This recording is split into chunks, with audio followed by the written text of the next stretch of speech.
listening to the Film Monsters Podcast with Nate and Ray.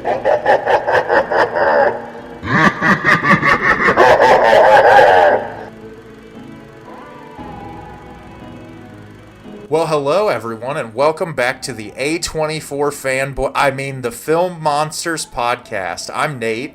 And I'm a very, very upset Ray right now. Listen, I can say that we're A24 fanboys because we are. It would be lying otherwise. But I know you're upset not about me doing that introduction. You're upset about something else, and I would like you to go ahead and talk about what you're upset about. Nate, I've had it. I've had it with the elitism of this world. I'm putting my foot down. It just goes completely against everything that this podcast stands for. I'm so sorry that you loved Bodies so much, and I trashed it so hard. I apologize. Does it have anything to do with the new Lord of the Rings television series? It most definitely has everything to do with the new Lord of the Rings television series. Well, you're going to have to tell me about it because I still haven't watched the first 2 episodes yet, but I'm looking forward to it. But go ahead, tell me what's grinding your gears. Listen, I'm not here to preach Lord of the Rings to people. I love Lord of the Rings. It's near and dear to my heart. I even enjoy the Hobbit movies. I mean, there are some stuff that I wish I could change about them, but I like them overall. And if I'm being honest with myself, I've really enjoyed the first 2 episodes. I watched them last night. I was sitting by my TV ready to hit play as soon as they went live. I really liked them. I enjoyed it a lot. I'm really excited to see what happens. Just a quick tweetable review is it's stunning to look at. It's one of the most expensive shows in history, and it shows. It's beautiful to look at. It's stunning, breathtaking. Put whatever adjective you want. It's that. The music is incredible. I am so excited that I pre-ordered the score because it's incredible. Bear McCreary did an amazing job on the music. The story-wise, I mean, I'm 2 episodes in, man. I'm excited to see what happens next. I didn't fall in love with all the great shows that I love so much based on the pilot episode alone. So I'm excited. I'm excited to see where it goes, and I am optimistic about it. My qualms come from this elitist, hatred that's rising up against the show, and I'm sure against other shows. I know you had mentioned off the podcast that you've noticed this yourself with the new Game of Thrones, but I'm so fed up with people just having this sense of elitism where they haven't even watched the show. They haven't even watched this property, and they're already trashing it like it's the worst thing. I saw this god-awful review on Rotten Tomatoes of this guy that was like, I've been a fan of Lord of the Rings for forever now, and those hobbits don't even look like hobbits. And I'm like, bro, if you would have watched the episode, if you would have actually watched the episode, you would have picked up through one line of dialogue that they're not hobbits. And just things like that. I was like, oh, the Lord of the Rings is trying to shove political agenda. I was like, why? Because there's a Latin man portraying an elf. To me, that was, inspiring to see a man with brown skin portraying an elf.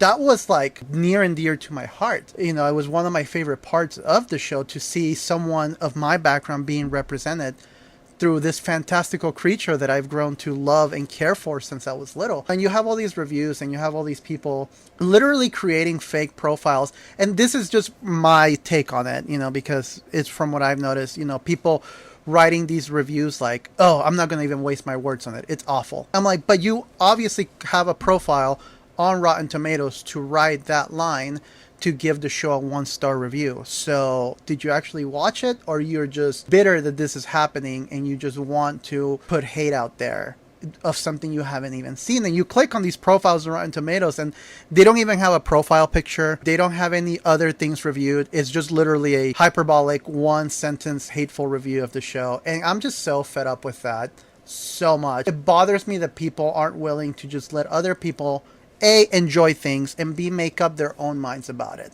Yeah, I think it all comes back to what you and I have talked about on the podcast probably like a million times now. I'm sure our regular viewers have realized that Ray and I have beaten this to death, but I think that the issue sort of falls into there's this like gatekeepy nature about just film in general. There's this thing with franchises where people like become super attached to certain franchises and they act a certain way towards it. The Lord of the Rings, especially the original three films, are something that are super beloved.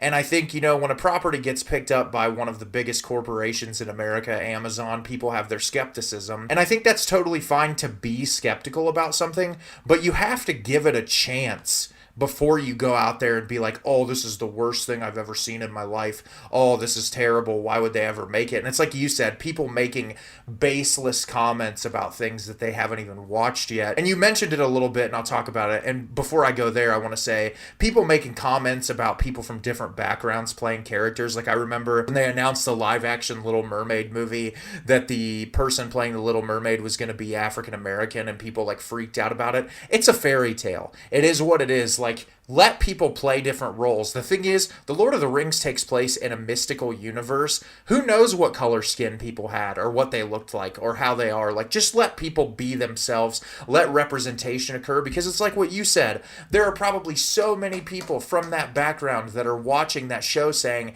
here's a person in one of my favorite universes that looks like me. And that is so great for people, and I love that. But coming around to what I was saying, you were talking about Game of Thrones, this new show, The House of Dragons. My wife and I are watching it. I really enjoyed Game of Thrones. The end is, people are bitter about it. And I think because the way it ended, people are just like, I'm not going to watch this new Game of Thrones show because it's going to be stupid. And you know what? I've watched the first 2 episodes and it's really great. It's beautiful to look at, like you said, with Lord of the Rings. It has great performances. It's just fantastic. And the thing is like, let people enjoy things. Let people like things. There's no reason to be super gatekeepy about something so stupid when it's like you haven't even given it time to live. Like the show's only aired for 2 episodes. Let it go a whole season before you start talking shit about it. Well, and the other thing that I wanted to add too is I feel like and this is something that I think you and I both suffer from, and everyone does, and it's okay to an extent, but there's no need to resource to needless hatred. You know, people that went in with this expectation of like, oh, it's going to be awful, or it's going to, you know, it will never live up to the original trilogy. No, it's not going to live up to the original trilogy. Just like The Force Awakens was never going to live up to A New Hope. And just like whatever Evil Dead comes up is not going to live up to Dead by Dawn, because when we experience these things for the first time, there is this experience this thing of experiencing something for the first time, we will never have that again. So to try to compare this new Lord of the Rings to Peter Jackson's Lord of the Rings, or to try to even compare the first 2 seasons of Game of Thrones to this new House of Dragons, that's not a fair comparison. We will never experience that. Nothing will be quite as good as that first experience we had. An example that I love, that I heard actually the band Emery talk about, is the band has their entire lives to work on their first album and maybe a year or 2 to work on their second. So, you know, when you experience that first thing, you've had your whole life to experience that one thing. And then you only have, a couple of months, maybe a year to experience the next thing. So like that first experience, you will never have that again. So for people to sit there and trash this thing and compare it to The Lord of the Rings, it's not fair, because I will never have the experience that I had watching Fellowship for the first time. I will never have that. And to try to recreate that experience on this brand new show, it's just an unfair thing to do to the creators of it. I think you summed it up perfectly. It reminds me of that quote from Anton Ego from Ratatouille when he says, it's all about perspective. And that's exactly what you put into it. It's perspective. It's, you know, when we saw The Lord of the Rings when we were kids and we were growing up, like, you're never going to feel that way again. I mean, people want to, but that's what new franchises are for, new films. Like, the last time I felt like that was like Everything Everywhere All at Once, watching something that was so fresh, so new, so exciting. And you're going to get that in your life, but like the thing is, as an avid enjoyer of a franchise, just get excited about the material that's being provided to you. You don't have to immediately go into it and say, I'm going to love this with every fiber of my being, because it might not be very good. But the thing is, give it some time, let it breathe a little bit, see how it works before you immediately trash it. Because if you're a fan of something and you want the thing to keep existing, you probably want to give them a shot before the company's like, well, people are already hating this, now we're not going to make any more of it. And that's what it's going to come down to, is if people hate on something so early, they'll never make any more of it. And if you're a part of a fan base that wants more of it, you should probably at least give it a shot. And if it does suck, tell them it sucks, but it might be good and you might be missing out on something that you really enjoy. And also, and just a few more things that I want to just point out before I get off my rant, is you also don't know where it's going to go. Like, people are hating this plot or this other plot, and who knows, maybe by the time the season is over, those plots are going to make sense, because you're not watching a movie that will resolve itself in 2 hours. You're watching something that's going to have a resolution until season 5 maybe, and you don't know that. And people just need to get off their high horses and enjoy things and let other people enjoy things. I mean, we claim to be fans of these things, but like you said, are we real fans, or we are just mad that it will never live up to our expectations? You know, I've read so many stories, you know, from bands that called it quits because their fans turned against them, but then these same fans, I'm like, oh, I wish that band got back together. It's like, well, where were you when that band was putting out music? The same thing with these properties. It's like, oh, I miss the you know, people complain all the time. It's like, oh, I miss when movies were X, Y, and Z. I'm like, well, then support them. Support that. Because we're not. We're sitting here behind our keyboard just typing angry letters without giving these properties a chance. So, like, I guess what I want to say at the end of the day is give these things a chance. Actually give these things a chance. Also celebrate good things. I think, like I said, when I saw a Latin man playing an elf, to me, as a person, you know, I'm not even a U.S. citizen, and to be able to see a Latin man portray that filled my heart with joy. So maybe before you start trashing, like, oh, it's a political agenda. No, it's not a political agenda. I finally feel like people like me can be part of this world, and that should be celebrated. So make your own mind about things. Don't just go mindlessly get behind the keyboard. Actually give these things a chance. Whether it be Lord of the Rings, Game of Thrones, Star Wars, Marvel, whatever you are, if you're a fan of it, yeah, I get it. You're not going to love everything, and that's okay. But at least try to make your own mind about it before you go on a hateful tirade behind your keyboard. That's just kind of what I wanted to leave this little rant on. And before we finish it up, I just thought I would bring it up. Obviously, you guys know I'm a huge horror fan. In October, the new reboot of Hellraiser is coming out, and they casted a trans woman to play Pinhead. And I am super excited about that, because the thing is, if you read Clive Barker's original novel, The Hellbound Heart, these are creatures. They're not like specified to a specific gender. They don't look a certain way. They're like literally these creatures from another world. And it's like, who cares who plays them? And if you're casting a transgender person to play this role, you're providing entirely new representation into a community where, like, there are going to be so many trans kids out there who are like, there is a person who is making a name for themselves in Hollywood in one of the most predominant horror franchises that has ever existed. And I am beyond excited to watch it. They've got a great director behind it, and it's like, I'm getting pumped up. But I've seen so many people online like, oh, this is just political. Oh, they're just doing this to put a trans person out there. And it's like, no, celebrate the differences that people bring to material. Get excited about that stuff. Like, I look forward to it, because past the second Hellraiser movie, they kind of get crap. So if they give this to a really good person, I'm looking forward to hopefully getting 3 or 4 movies out of it and building this universe into something incredible that it could have always been. So I agree with you, Ray. I think it's really stupid that people are so gatekeepy and awful about things, and people should just learn to try to enjoy things and give them a chance. Yep. So, which, by the way, she looks great. I saw the stills. She looks great. I love the way they've modernized the Pinhead look. It looks so, it's like they kept some homage to the original, but I love like the black eyes, and I also love how her throat is kind of like open a little bit in that one photo. Like, it just looks fantastic. And clearly Clive Barker was fighting for the rights for Hellraiser for a really long time, and he finally got the rights back, and he's able to work with these people to kind of make it a little bit more aligned to what he wanted it to be originally. And so that's just something to be excited about. And especially if you're a horror fan, I mean, I didn't like the last Texas Chainsaw Massacre movie, but they're trying to breathe life into a franchise, and I went into it excited.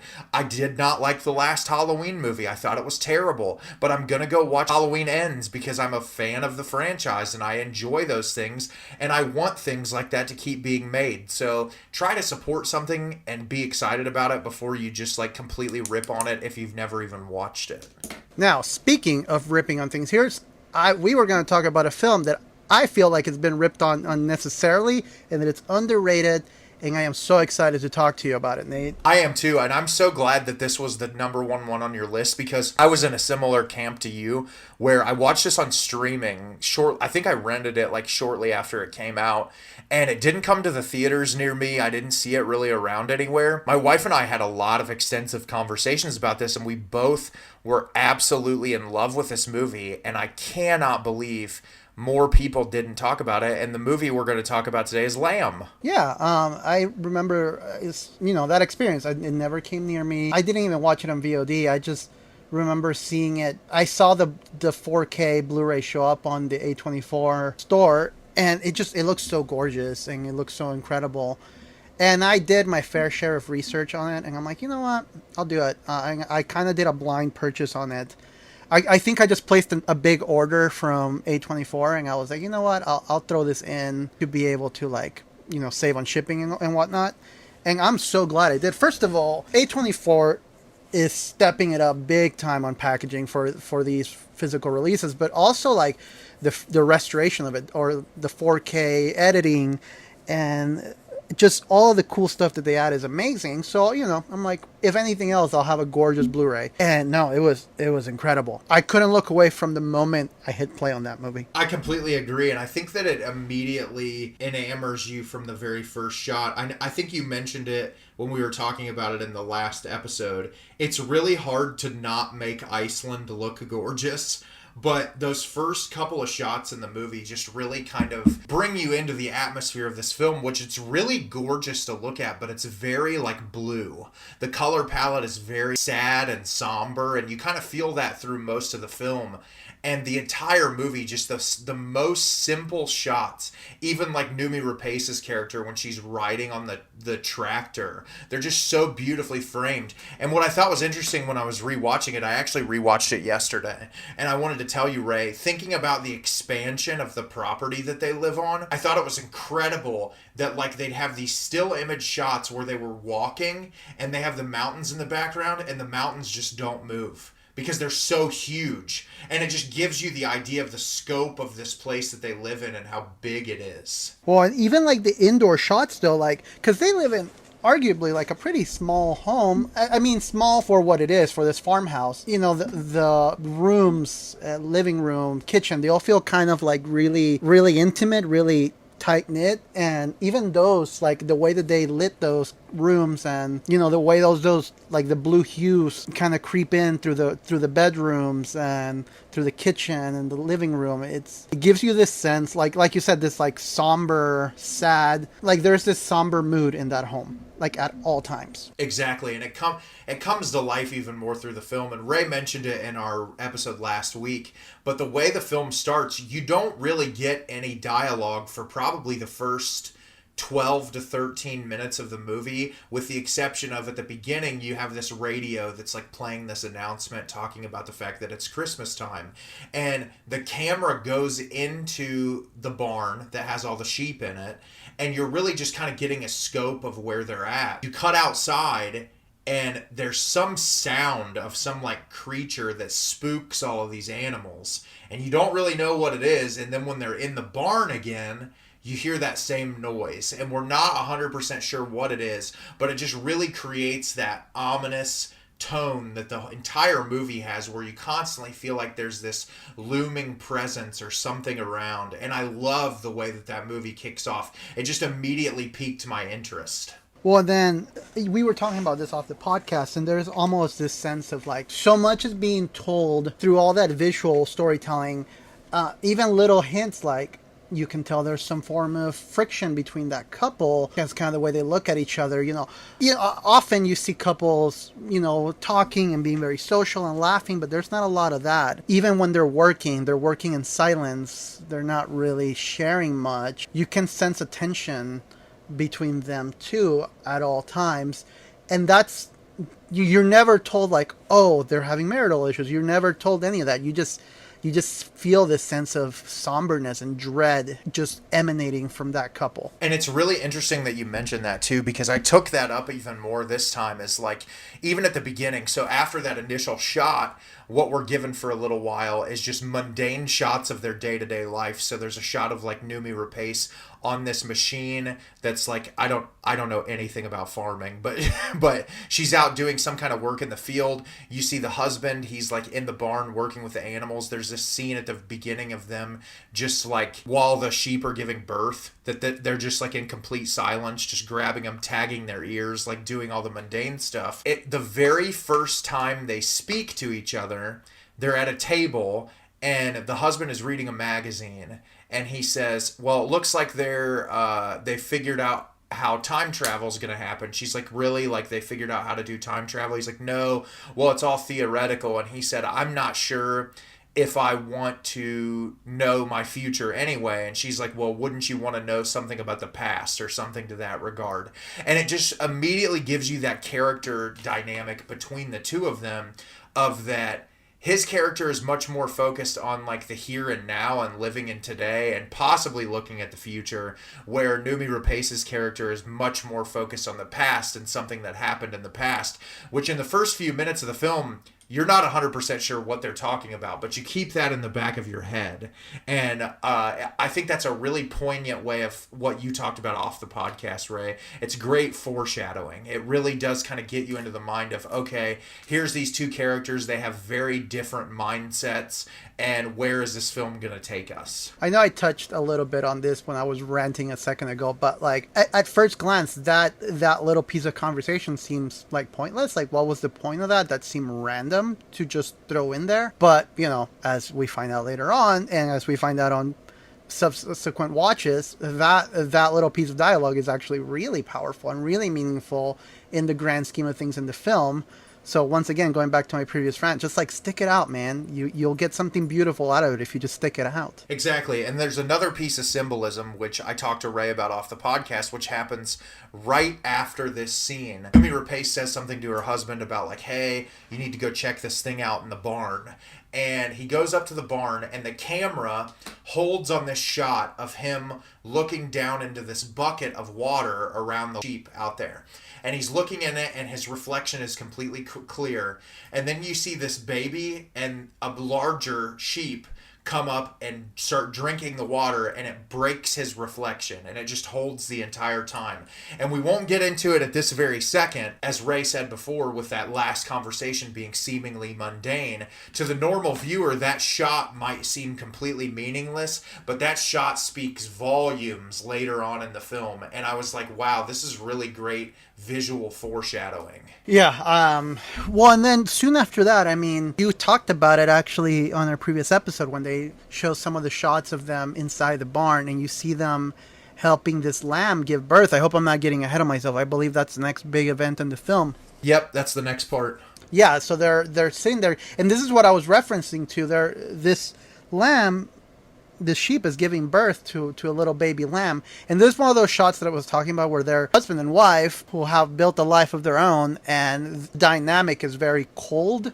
They're mostly just focusing on the task at hand and not really having any playful banter or any of that. And they're helping this lamb. And then I thought it was really interesting that they don't show you right away what the lamb looks like. They just kind of have this reaction, but I don't even know. How would you describe that reaction that she has? Because it's a very, like, they're not shocked per se, but they're also not, like, totally chill about it. How would you describe that moment? Because it's hard for me to put words into that reaction that they have when they first see this little baby lamb being born. It's really interesting because I actually made a comment about this when I was watching it last night. It's not shocked. Like it's like they're both kind of surprised at first. It's almost like they give each other a confused but almost at ease kind of look at each other. Like it's really the most unique feeling in the world when you're watching it because it's very subdued, and then you see them carry the baby out and they're like bottle feeding it. And what I love about this is obviously if you've seen the promotional material for this film, you know what you're getting yourself into at this point. But I love that if you went into this movie not even seeing a trailer, they do a really great job at hiding what Ada is for a very long period of the movie. You get very brief little tiny glimpses, but it's not like, oh, we're going to show you exactly what's going on right out of the gate. It's not until probably 15 to 20 minutes after this scene until you really realize what's happening. Yeah, which, I understand that they have to promote this movie, and there was no real proper way of promoting this kind of film, but I thought it was really interesting that even though we all already knew from the trailers what it was going to look like, that the movie still tries really hard to not show that. And then when we finally get the reveal, to me, something that I find fascinating about this movie is that they're just so accepting of it. Like, I feel like in your average film, somebody would have a reaction about this. Somebody would be like, what the hell? That's a child with a lamb's head, but that's never brought into question. There's never a moment of like, are we questioning the sanity? Are we questioning that this could be a supernatural thing? There's never a moment in question that they're just like, oh yeah, this is our child now. And I just thought that take is so fascinating because it's just like, this is life. This is normal. There's nothing wrong with this. There's nothing weird about this. We're just accepting this as it is. I think what's interesting is it's not even just a lamb's head on a child's body. It's split sort of diagonally to where it has one human hand and one lamb hoof. And it also like has half of a human chest and half of a lamb chest. And then the legs are both human. So I thought that was really interesting because I know, Ray, that we mentioned it a little bit on the other episode, that we've talked about the commentary that this film has on the misuse of animals. But to me, it made me think even larger about, okay, even the representation of this child could be looked at as like how humans are with animals, how we treat them, how we try to make them the way that we want them to be rather than allowing them to just be animals. Even like if you look at the way we domesticate dogs, anything like that. And there's such larger symbolism at play that I think choosing to cut it diagonally to where it blends more than just like a head on the body of a human being would seem a little campier. I feel like it makes it even more mystical and creepy and also adorable at the same time. I think it's all of those things at once. Yeah, there's definitely a sense of like, you're almost enamored by it right away. Like I would keep it too, 100% I would. And so at the beginning, you just kind of see them doing day-to-day things. But what really starts happening that kind of makes you uncomfortable right out of the gate is the sheep or the lamb's mother, the actual sheep, keeps coming to the house outside of the window to where there's one scene where Noomi Rapace just kind of goes nuts and screams at it. They're like walking outside towards the house and the sheep keeps following them and she just turns around and like screams at it like gutturally, and they walk back to the house. And that's still even before that you've 100% seen what Ada is. And honestly, this whole sequence of the lamb was probably the most heartbreaking thing. Like, the movie kind of gets a little crazier as it progresses, but this, for some reason, this impacted me in such a way because, as I've mentioned in the past, I'm an animal person. I'm a vegetarian. I don't eat meat. I try to limit as much animal product consumption. I'm not a vegan, but I do try to limit as much as I can using animal products. But so this scene was just so crushing for me because I don't know how they did it. I don't know how they train these animals. But like, I felt the pain of that sheep. Like, I felt it. I was with it. There was something so charismatic about that sheep, and I felt that pain along with it, and I was just so enamored by it, and I couldn't fathom it. Usually you see an animal on screen, you're like, oh, they're cute, they're adorable, but with this sheep there was almost a sense of like, I believe the pain the sheep is having. I believe it, and it's messing me up in ways that I can't describe. Exactly. For a while, we get scenes of just them living their everyday life and that sheep constantly coming in. And you can tell that the parents are trying to just live a life. And we're not 100% sure why they're so accepting of this. It's not revealed until a little later on. But what happens is that this keeps culminating to the point where one day Ada disappears out of the house and they kind of like lose their mind. They're going all over the place. And that's the scene where I talk about that she like screams at the sheep, is when they have to go out and find where did Ada go. And so one day they're in the house and the sheep is outside, and Numi Rapace's character just kind of goes nuts and she's fed up with it. She grabs a shotgun, goes outside, and just with like zero remorse kills it right there. Like literally shoots it straight in the forehead and then picks it up and buries it in a shallow grave near the house. And I was like, damn, that is relentless. It's brutal. It's like, you can just see that she feels so entitled to Ada that like, Ada is mine. Ada is my child, that this is just a nuisance to her. She just wants to get rid of this, which later on will be a tit for tat scenario, if you want to look at it like that, which is interesting how, there's a lot of larger commentary on this, but you can view this as a very simplistic fairy tale at the most minimum. And yeah, it's brutal. It was hard to watch this time too. Like just watching her drag that dead sheep and bury it in the yard, I was like, oh, it just shook me. Because for me, the movie is constantly making, especially from this point of the movie, is where that commentary on how we treat animals becomes really blatant, in my opinion. And yeah, there's just this sense of, like you said, it's hard to watch. And you mentioned this on our previous episode. Even though it's hard to watch, and even though you feel for the sheep as a maternal instinct, I've seen so many documentaries of like how these animals behave and the behavior and psychology of an animal, and they really do feel pain and suffering.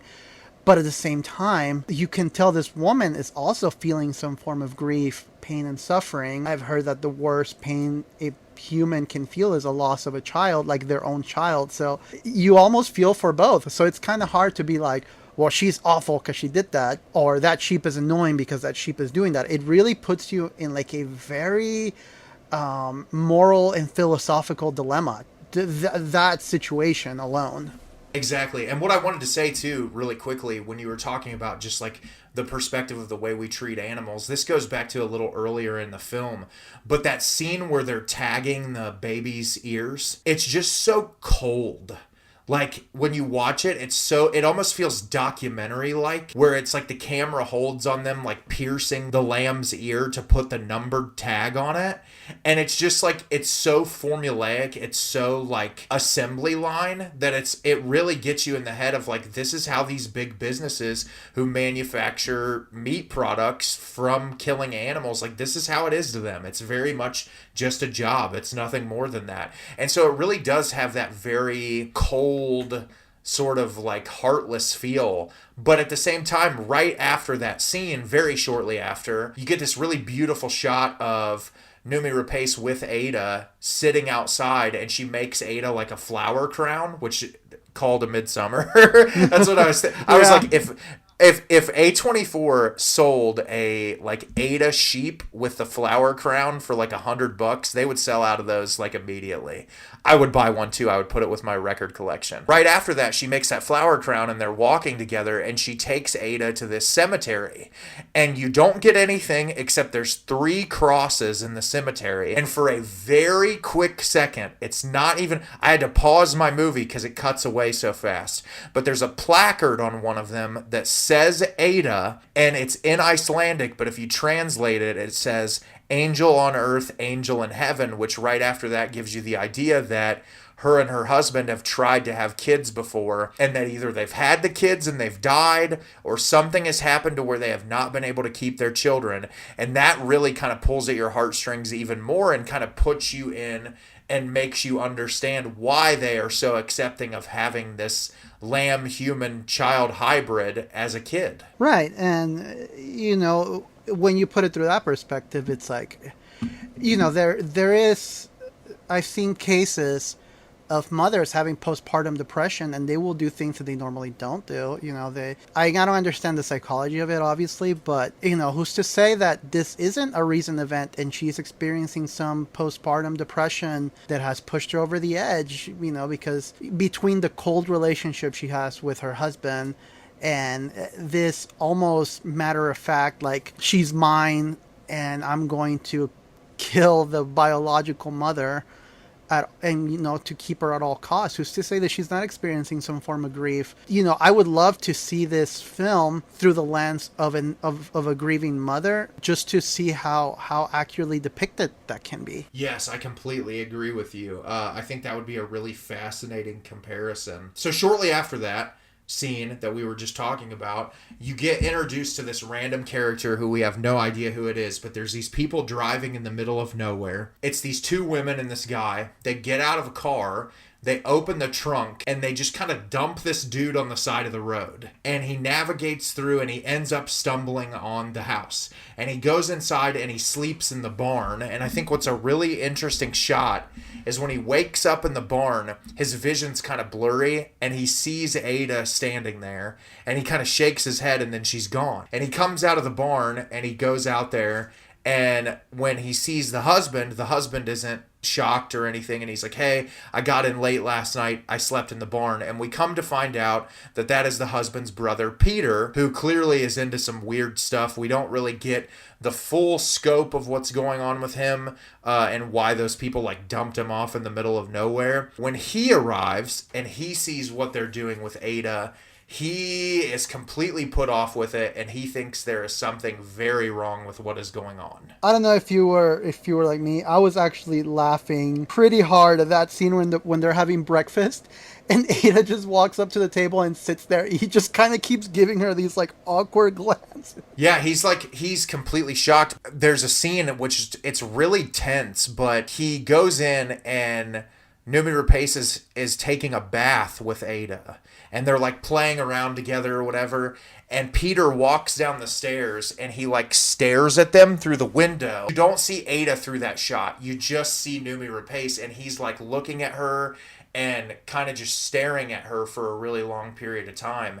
And you get an idea that there's something that was happening between the two of them. He comes back to the stairs and the husband comes in and he sees what he was doing. But he asks him the question, like, what the fuck is going on here? What is this? And I think he responds as like paradise or happiness, or it's like a one-word statement, and he walks away.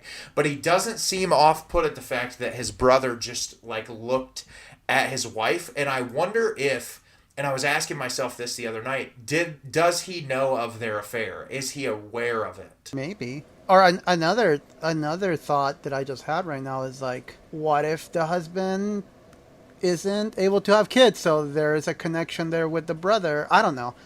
I guess it becomes clearer later on, but yeah, I did find that odd that like he almost has no problem with him looking at his wife in the bath. Like he's almost unfazed by it. Makes an advance at her really early on when he first gets there.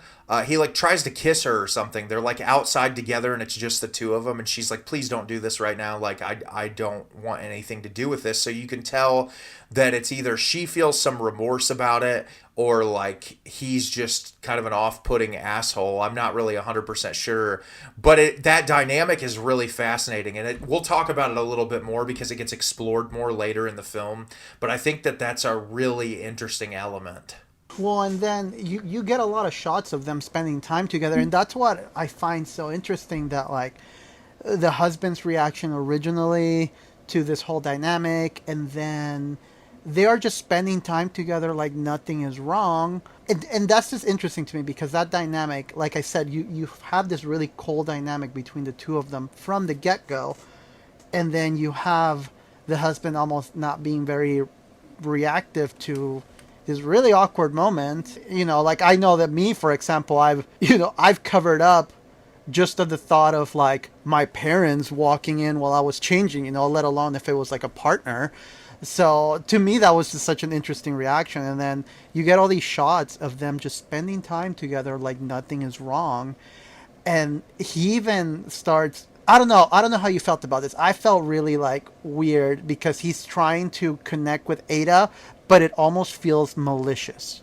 Well, but don't forget that before he connects with Ada, there's the really intense scene where one morning, it's really early, they're both still asleep in bed. He grabs her and walks her outside, and he tries to kill her. Yes. He points the shotgun at her, and it cuts away, and the next scene is Noomi Rapace wakes up, doesn't see Ada in the crib, and she walks out into the living room, and Ada's asleep on Peter's lap. He thinks for a very, very brief moment about killing her. But what's interesting is he does start acting like an uncle after that. He really, like, there's a scene where they drive out in a tractor together, and he's like talking to her about like what it's like being on the farm and talking about her parents, and he's really trying to make a legitimate bond with Ada. And you wonder too, and I think that's a really interesting perspective, right? Because I never thought about it that way. Is he doing it more maliciously to try to get close to Maria, Noomi Rapace's character, or is he trying to or does he genuinely care? Because, I mean, she is the cutest little thing in the world. It would be impossible not to love her. Shifts your perspective multiple times in wondering, like, what the hell is going on. And what I wanted to say, this brings up a scene that I think is really fascinating. One of the times that Peter takes Ada out, they're together, and that's the first time that Maria and her husband, I haven't said his name the entire podcast, but his name is Ingvar. I was afraid I was going to screw it up. But the two of them are home together, and they're like, it's the first time we really see them happy. And they actually have this really intimate sex scene at one point. And it's, you can tell at first, like, Maria's character doesn't really know how to react to it. But then she just kind of, like, completely and totally, like, gives herself away in this, like, ecstasy of the moment of, like, now she's intimate with her husband again. They have the child they've always wanted. She's finally to a point where they're happy. And right after that, there's that really cute scene where they're waiting on them to come back home after the tractor broke down on Peter when he was out there with Ada, that they're playing cards together at the table. And they're laughing and having a wonderful time. And I thought that was really one of the few moments of genuine happiness that we get throughout the entire film. Yeah, that's actually a good point. I never made that connection. That like it's almost like everything is finally kind of like feeling happy again. Like I actually didn't realize that the last time I watched it. That there's this sense of like, I don't know.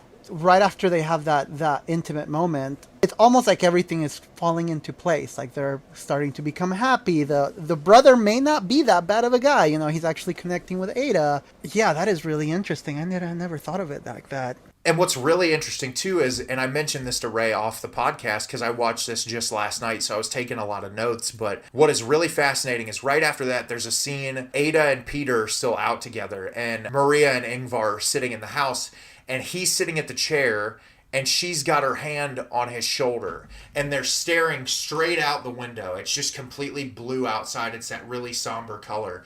And it cuts away to this completely random scene. Peter is laying, it's one of the most beautiful shots in the movie, but it's just this really long water with like grass in it. So it must be something that's flooded. And you see Ingvar get up. And he literally screams Ada at the top of his lungs, and he's screaming, and he's completely covered in water, and he's running, and then it cuts back into the house to the two of them where you see them face forward and they're smiling. And I was talking to Ray off the podcast about, is he responsible for one of those children's deaths? because they have this huge land. We see Ada constantly like walking around these like ponds that they have on the property. There's a lot of danger for a very small child. And when he gets up, you wonder to yourself, was he negligent and was he responsible for the child's death? Which is why he does not want to think about the past, which is what we were talking about earlier with that time travel thing. Does he not want to be concerned with the past? Does he not want to think about the past because he feels responsible for the loss of that child? Yeah, I remember us discussing this, and that is such, and again, going back to kind of a motif that a lot of these films have, again, it's like, it feels like an out of nowhere scene, like what was the point of that? But there is and obviously a lot of these films are up to interpretation, but yeah, I could see that, and that would explain away why they are so cold with each other, and why it took almost like, you would argue all these traumatic experiences, having to have a new member in the household and seeing that dynamic with Ada. I feel like him, quote unquote, accepting Ada was almost like a sigh of relief for them. So that kind of makes me think maybe they knew all along this was kind of a crazy thing to do, and seeing someone react the way that they do to Ada was kind of a reigniting spark for them. And so I wonder if that scene of her putting her hand on her shoulder and then cutting back to that, and then cutting back to them smiling, it's almost like, okay, I'm ready to move on and get our life back together. Yes, exactly. And this cuts to the next scene, which is probably the last happy moments we get in the film, which is Ingvar, Maria, and Peter watch this sporting event in the living room. I don't even know I thought it was soccer at first, but it's not, because when it cuts over, it's something... I have no idea what sport it is, but they're getting really into it, and Ada's in there with them watching it, and she eventually gets up and walks out, but it's not during the game. It's right after. They get really upset, and what I think's really interesting about this scene is Maria says, I think I've got something that can cheer us up. And she grabs this VHS tape and puts it in, and it's a tape of Peter's old band. And it's like a 2-person band, and he's like, you have this on VHS? And he looks over at Ada, and he's like, doesn't your uncle look super cool? And they all start dancing together, and they get Ada to dance. And eventually, Ada just walks out of the house. Ingvar is super drunk. He's like drunk off his ass, and he walks out to go get another drink. And that's when Maria and Peter are in there alone dancing. And I feel like that scene with the two of them dancing really kind of shows what connection the two of them had before all of this stuff was going on. Yeah, like there's almost this sense of like, oh, they were a really, beautiful couple that really just wanted to live the quiet life and be together and have a family. But obviously, given the circumstances, there were, it was a wedge in their relationship. And it was so heartbreaking because at this point in the film, you think this is a turning point in the film, like we're getting a sense of happiness and a sense of clarity and some solace. But then we have that moment where and you, again, I haven't seen this movie in a bit, so some of the details are hazy, but remind me, how is it that she ends up confronting Peter again? Because I feel like it's right after this is when there's that confrontation. So what happens is Ingvar leaves the room, and it's just her and Peter in the room, and they start dancing really like passionately together, and you can kind of tell like, oh, this was where the affair came from. Like you could feel the tension between the two of them as like, okay, now I get it. It was definitely like a really big thing. And so Ingvar gets so drunk that they end up having to take him into bed and like throw him on the bed. And so they take him in there and they go into another room, and Peter tries to start seducing Maria. He starts like kissing all over her, and he's like, oh, I want to be with you again. And she rejects him. She's like, I'm trying to start my family again. Like things are getting better. Things are trying to get better. And Peter reveals that he watched Maria kill the sheep, and that he'll tell Ingvar that she killed the sheep if she doesn't sleep with him. And so she starts to act like she's into his advances, and she ends up throwing him in a closet and locking the door. Yeah, and then there's that moment where he's trying to, I think he passes out, doesn't he? Yeah, she just throws him into like a closet and locks the door from the outside. And she starts playing piano really loudly so that Ingvar won't wake up in his drunken state. And she waits until early in the morning to let him out when she knows that Ingvar's going to be asleep, and she takes him to the bus stop. Yeah, and pretty much tells him to stay away from them, essentially. She essentially looks at, she like gives him a really like nice hug and like treats him normal, but she says, my family's finally starting to get back to normal. I want my family to be normal. And she drops him off there, and then we cut back to the house where Ingvar looks for Maria and Peter. They're not there, and he goes, well, they must be doing something. So he takes Ada with him to fix the broken tractor that Peter left in the middle of nowhere. I feel like we're skipping over. I feel like there's something that happens with the dog at this point, or just right after this.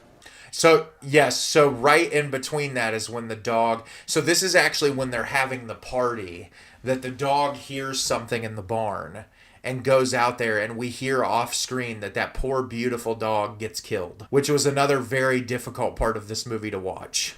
I am so happy that they do some of these things off screen. Yes. On a side note, just a quick side note, there's this movie that I watched where this beautiful German Shepherd gets killed on screen, but you can tell it's fake. Like, you can absolutely tell it's a fake dog.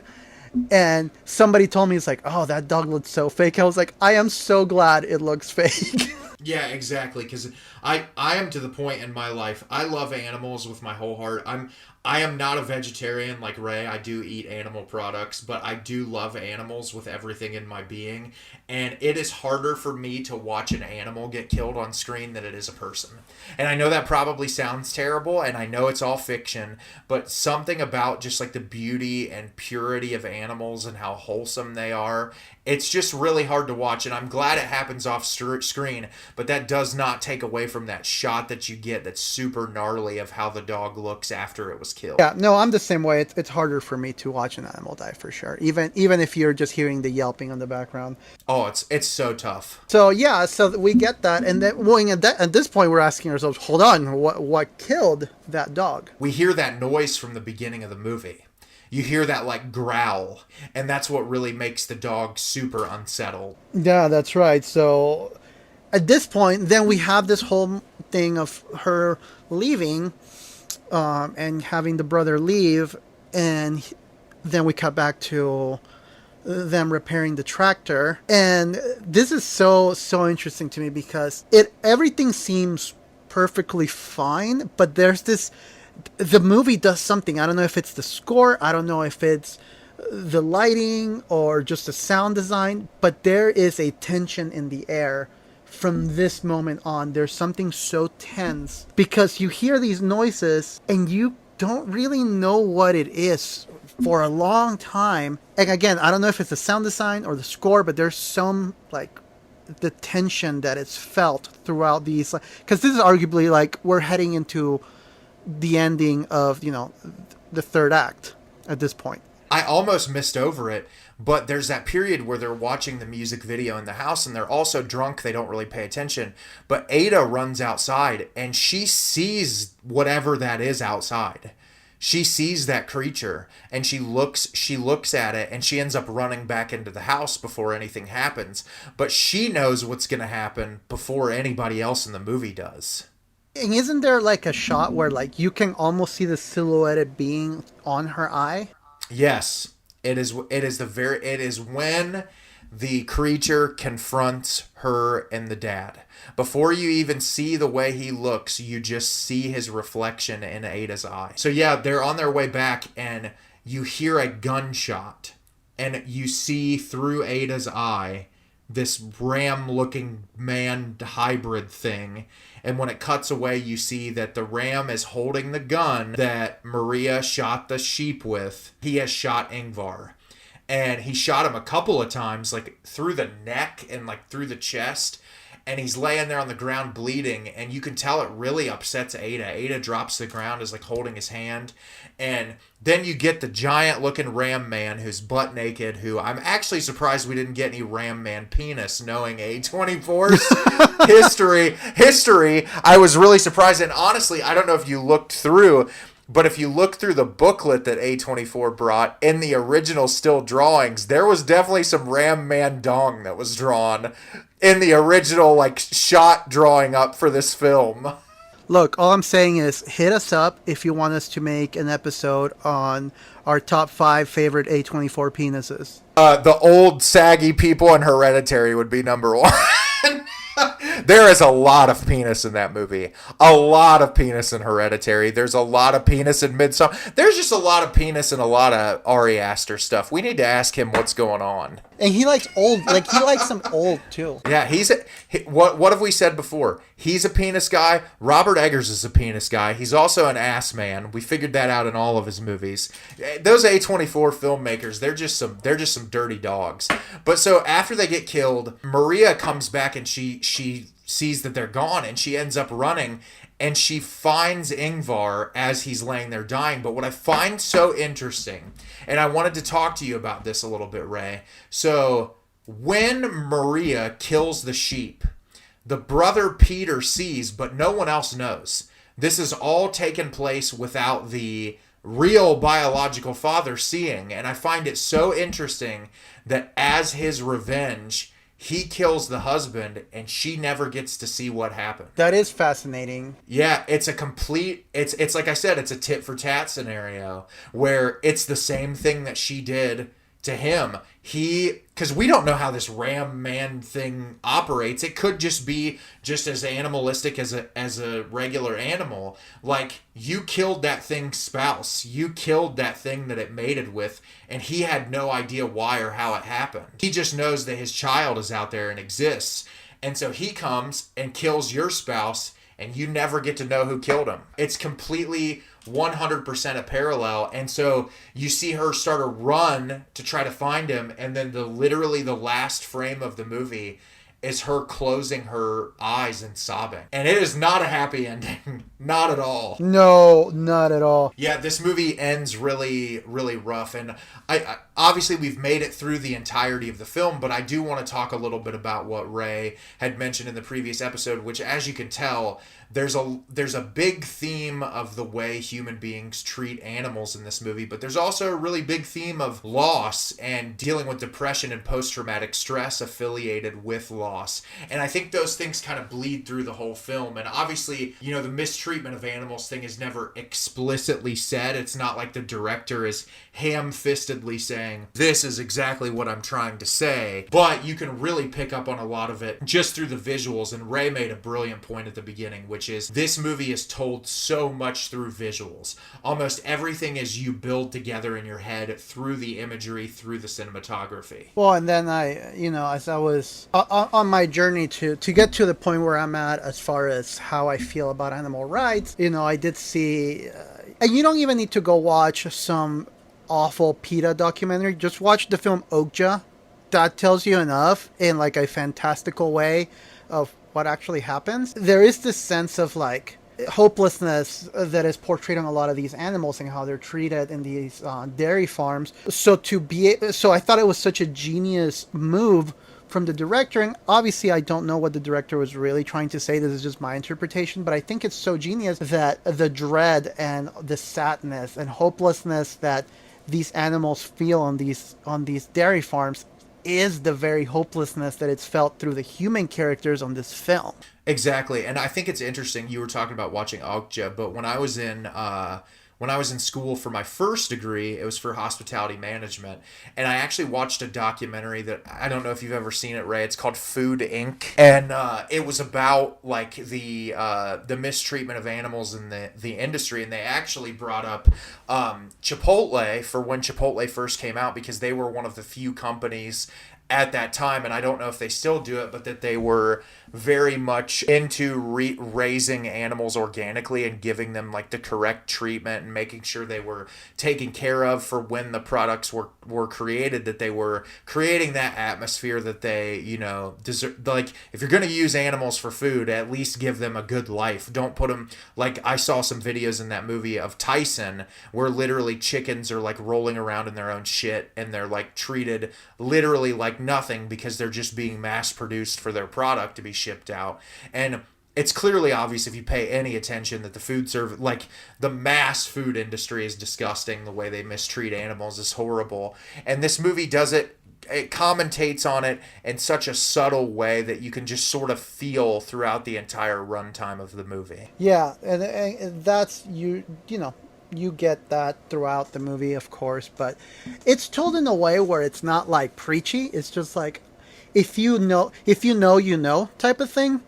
But it's also not in a way where it's preaching. You can clearly look at this film through the lens of like, this is a folk horror, you know, kind of fantastical tale of nature taking revenge and taking back what's theirs. And I feel like that is a common theme on a lot of, especially on folk horror, where you get these themes of nature really taking, you know, taking arms, and in this movie, literally taking arms against the mistreatment that we humans do, and how dumb we are at treating not just animals but also the environment. You know, there is a large commentary for, and I think that's something that I'm warming up so much to folk horror, of that like commentary on how we as humans are so stupid. You know, we see in not Hereditary, Midsommar, some of the characters being super disrespectful towards the rituals that these ancient cults have. So I love that folk horror has been doing lately, of telling these really complex character studies,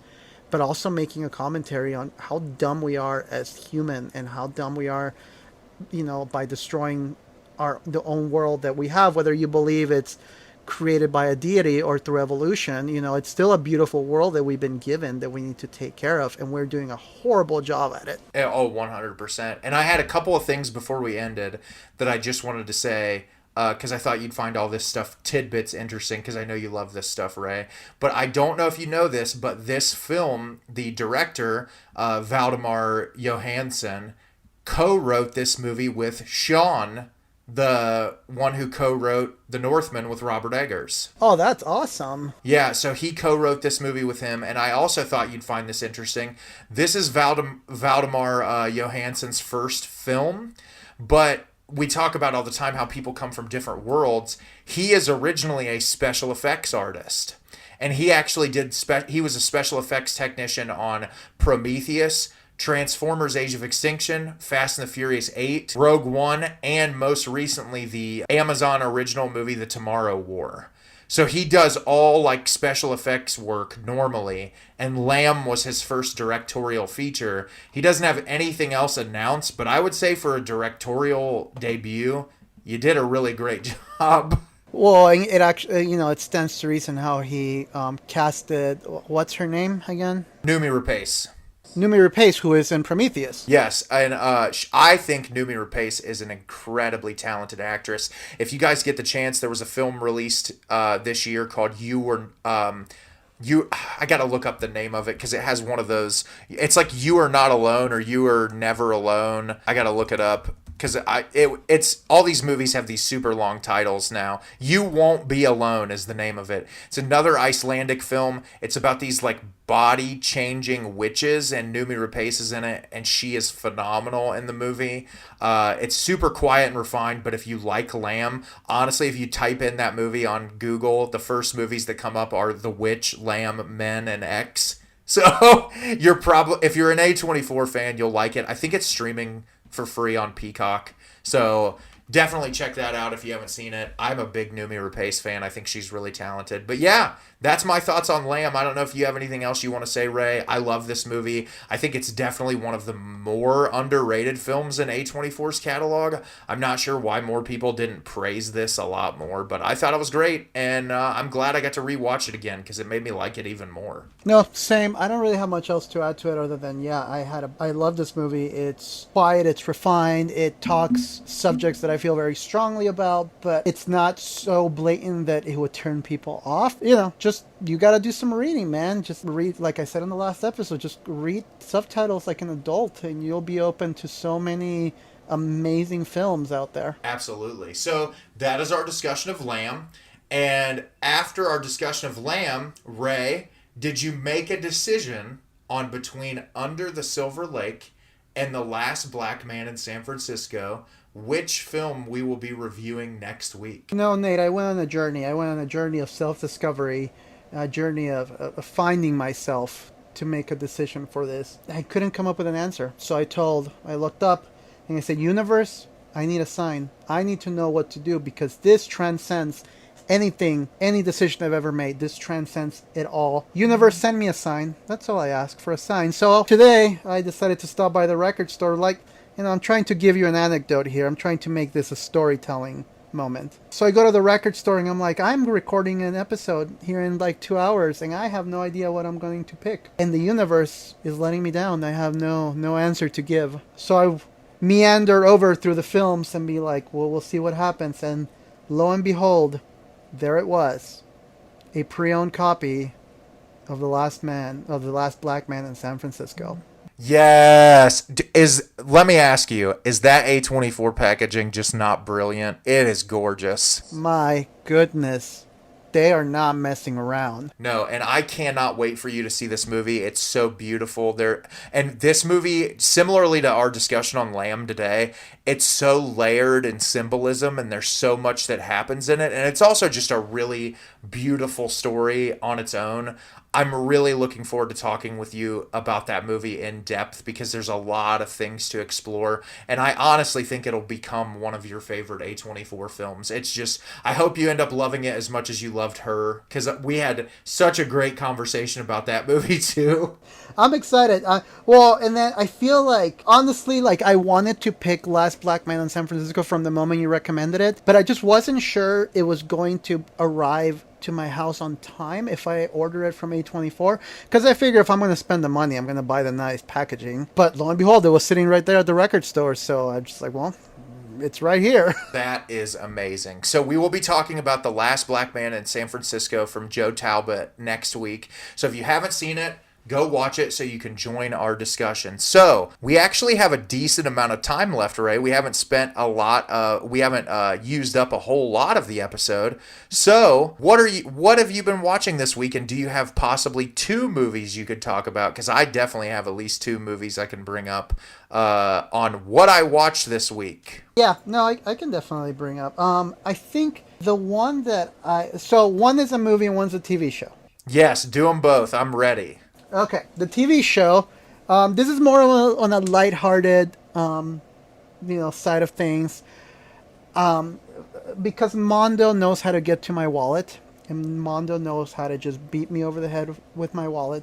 I saw the San Diego Comic-Con leftovers, and I had already ordered a copy of Godzilla vs. Mechagodzilla 2 and Doom Patrol. Then they still had copies left over of this little show, the score for this little show called Masters of the Universe. Oh, yeah. I love the packaging. I thought it looked so cool, but I'm like, well, if I'm going to purchase this score, I should at least watch the source material. So I got on Netflix, and yeah, I've been watching He-Man. I've been feeling that He-Man love just flow through my veins again. It's not a bad decision, though, because He-Man is very entertaining. It's a fun time. That's the thing. It's like, this is one of those. It's a fun time. It's been a minute since I've been able to put on like a cartoon that I'm not just watching for, to be silly, or even to like, oh, it's a cartoon and it's inappropriate, so it's funny. No, this is like actually like good storytelling, and Mark Hamill voices Skeletor, and he's fantastic in it. One of the best voice actors of our time, Mr. Mark Hamill. We're not worthy, and he is equally incredible as Skeletor, so it was a good time. I mean, I'm not going to sit here and say anything other than it's an entertaining cartoon. The score was well worth the time, too. So, like I said, it's been ordered and on the way to my house now. So you'll probably be seeing those posted here pretty soon. So, yeah, no, I'm pretty excited about it. I'm still not done with it, but I'm really enjoying what I've seen so far. I finished season 1, and I'm pretty sure I can binge season 2 in one sitting, but I'm trying to really savor each episode for sure. And the film that I watched this week, and this actually ties to our little theme of underrated A24 films, because this is a movie I knew nothing of. I knew your 5 cents or your 2 cents on this film, and I trusted you enough to take a leap on this film.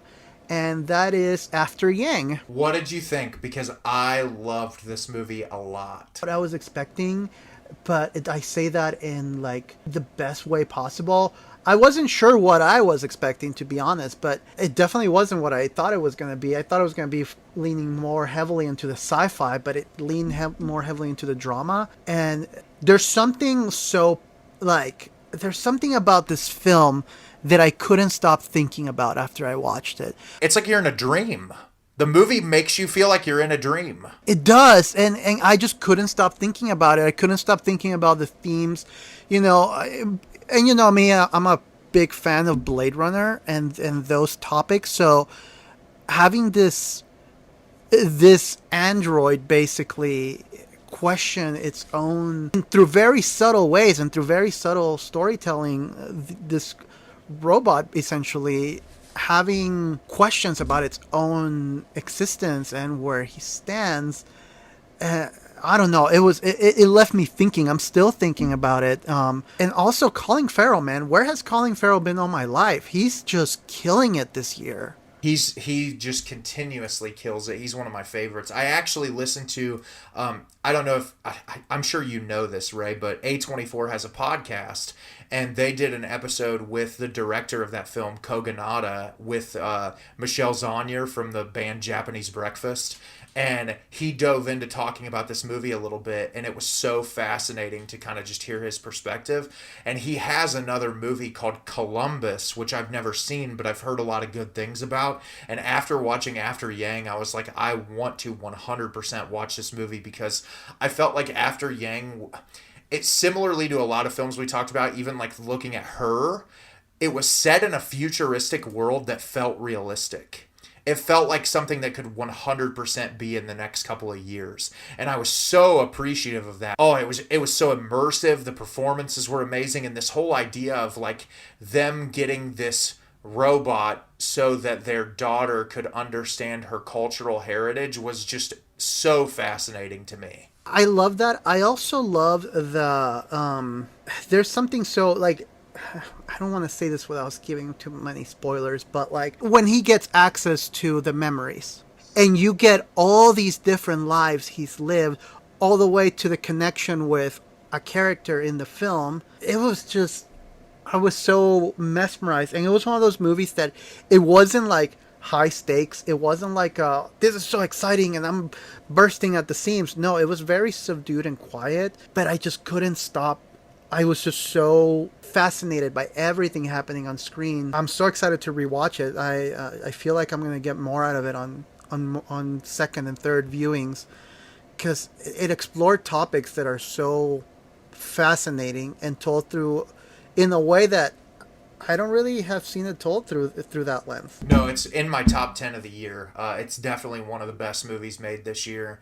And I hate that films like that are not getting a wider release, or they're just not being marketed well, because I feel like there is an audience for this type of movie, and it's us. It's crazy people like us. Maybe that's so why. I have two movies that I want to talk about if you're ready to hear me. I'm so ready.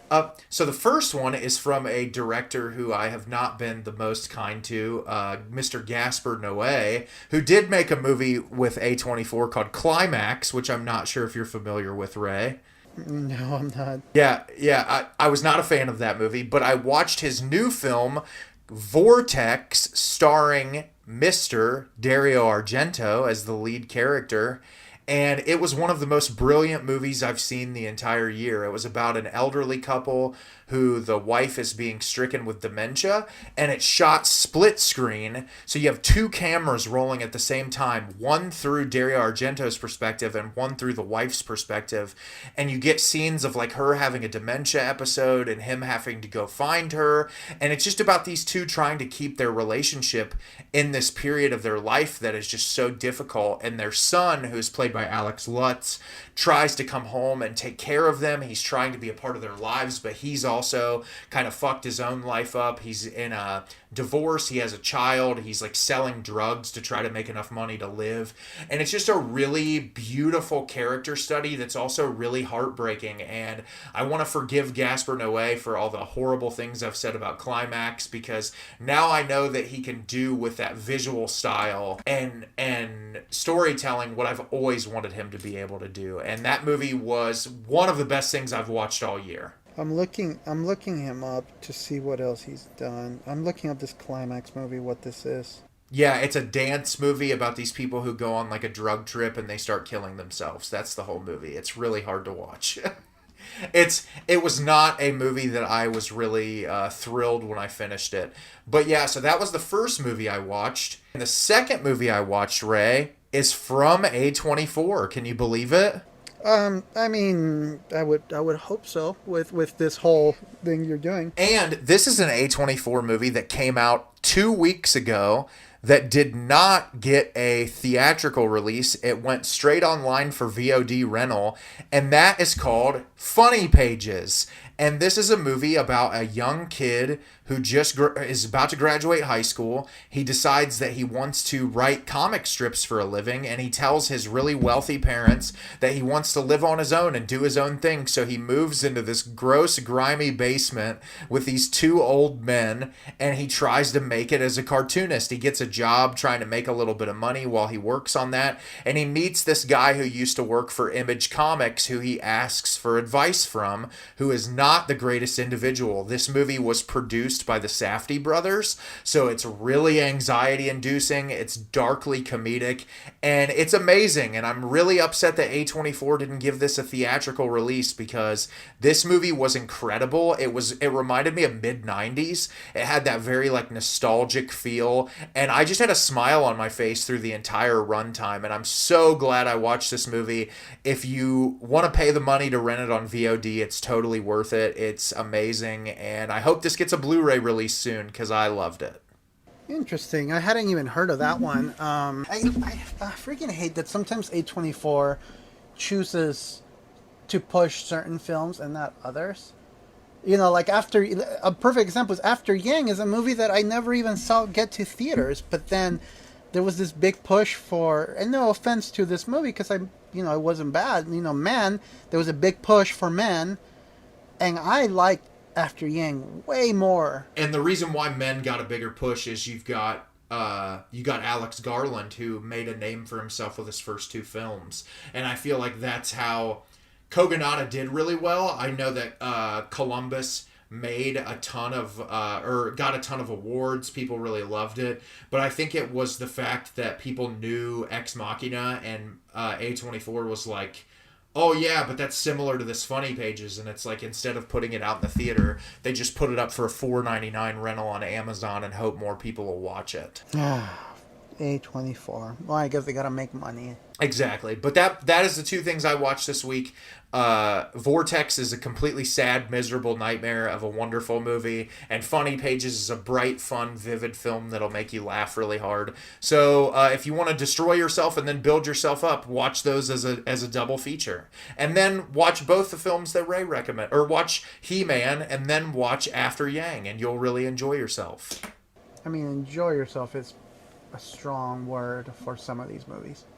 Exactly, but that's what we like. We love diving into the depths and depravity of human misery. So, on that note, we appreciate you for listening to the episode. As always, you can follow us over on Instagram at the Film Monsters Podcast, where Ray has been running some polls over there. We always announce the new episodes, trying to engage with you guys whenever we can. We really appreciate all the feedback we get on episodes. We're really having fun putting these out there. And then also, you can follow Ray and I on our personal Instagrams, Ray at Analog C, and myself at My Exit Unfair, where we post a lot of music and film content as well. And we're always ready to respond to your questions, talk to you guys, do whatever you want us to do.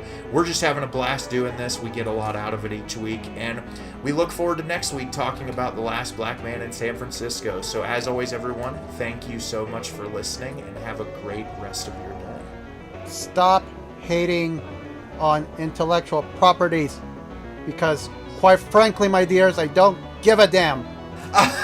Ray is going to take you out if you hate on his Lord of the Rings show anymore.